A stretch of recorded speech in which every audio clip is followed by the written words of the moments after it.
We're here on the CX exhibition floor with Fabrizio Fanelli, and we're going to be discussing some of the results presented yesterday for the INPACT Global study. So Fabrizio, thank you very much for joining us. Thank you. Can you tell us a little bit about yesterday's results that you presented in the main program?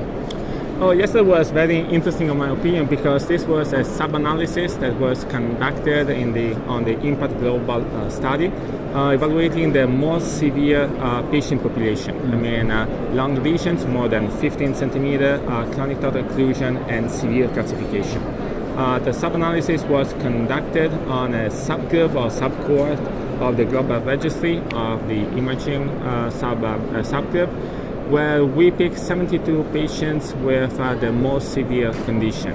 And what was very impressive also for me that the outcome was very, very good because the patency rate after 1 year was more 88.8% with just 8.5% of clinical driven TLR. The only, we can say, negative point or something that we can debate is the rate of provisional stenting that was a little bit higher than the other studies, 51% more or less.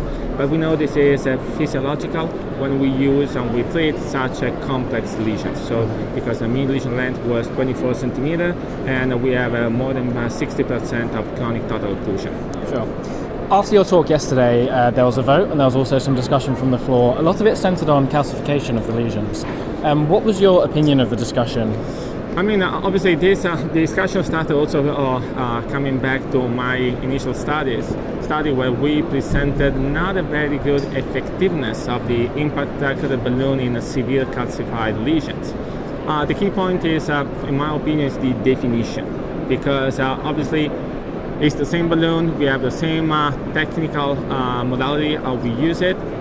Maybe definition could be a little bit different because we evaluated all these lesions using iris, so with an internal view and also a clear definition of the circumferential distribution that also from this study was not so precise as we did.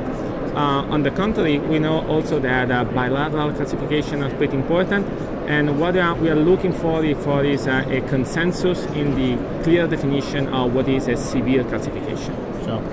And so drug-coated balloons with more research and the newest technology seem to be being applied to more and more different types of patients, different types of lesions. Are there lesions and patients where you still would not want to use drug-coated balloons in your practice? Oh, definitely. We try to apply in the majority of them. There is still a small amount of patients that we, from the beginning, understood that is not maybe a good indication for them to use drug-coated balloon, and generally is where there is a lot of calcium.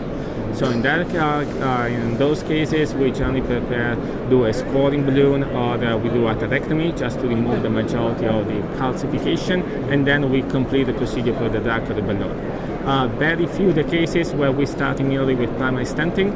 We generally try to do without a stent. If there is still residual stenosis or there is a floating dissection, provisional stenting. Okay. Fabrizio, thank you very much for your time. Really appreciate it. Enjoy the rest of the symposium.